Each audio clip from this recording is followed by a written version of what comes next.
And, sir, if you go ahead and raise your right hand for me, please. You solemnly swear the testimony about to give is the truth, whole truth, and nothing but the truth. Yes. And you are Kaleb Blaze Reese Sutherland? Yes, ma'am. May I have your date of birth, please? 10/24/01. And you're here for murder, it looks like felony murder from what I can tell, bond set at 0. Do you want me to appoint the public defender's office to act as your attorney if you financially qualify? Is my lawyer not there? May I address him, Your Honor? Mr. Sutherland, Mr. Pratt was here at this time. He isn't taking the case, and so I would recommend that you have the public defender start on your case, and if he decides to take it over at a later time, that's fine, okay? What? Do you want me to take over? Do you want me to appoint the public defender's office or not, Mr. Sutherland?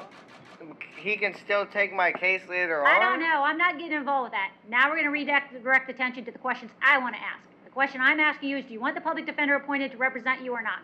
If you financially qualify. He can still be my lawyer after? Yes, he can, Mr. Sutherland. And All right, court's going to appoint the public defender's office if he financially qualifies. Anything concerning probable cause? Your Honor, I'm going to be not probable cause, no. Okay, court's going to go ahead and find probable cause. Prior record, if any? No, Your Honor. Okay, I did see the criteria form. Anything else, Ms. Prater? Yes, Your Honor, I'm going to be asking that the court set a bond in this particular case. I will be asking that the Arthur hearing go forward at this time. Understanding that the case of Thoutman is out there saying that no longer does a court judge at first appearances have to do the Arthur hearing. We are allowed to hold them on a preliminary basis and send them to the line judge to do a full and fair evidentiary hearing to the state. Yes, Your Honor, I'd ask that you do the Arthur hearing. If the court is not willing to, then will the court at least consider setting a bond in this? I'll listen to any other argument. Go ahead. Anything else that you want to say? Not if the court is not listening to any other argument. I said I would listen to any other than Arthur. I have looked at the criteria form.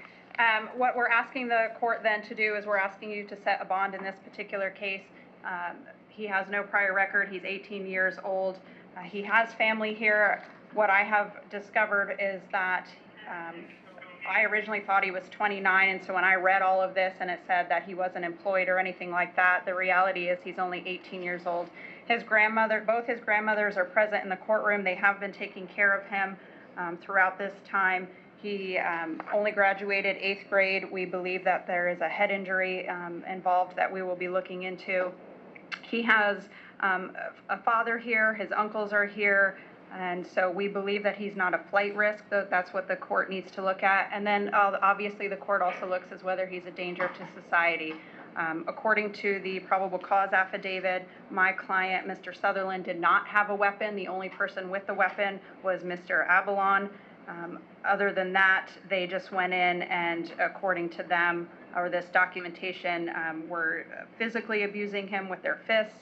And therefore, I don't think this court has to worry that he is going to be a danger to society. I would ask that the court set a $25,000 bond. If the court thinks that's way too low, I'd certainly ask that the court set a bond in this case. Okay, state. Your Honor, due to the nature of the crime, the state is asking for at least a $100,000 bond. Okay. The court is going to go ahead and find that. The court is going to leave it at no bond.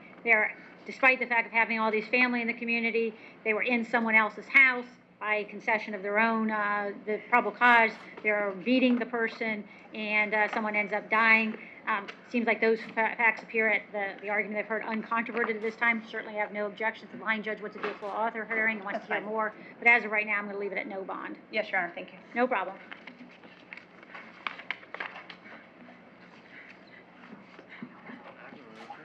That's everybody, Deputy? That's it, Your Honor.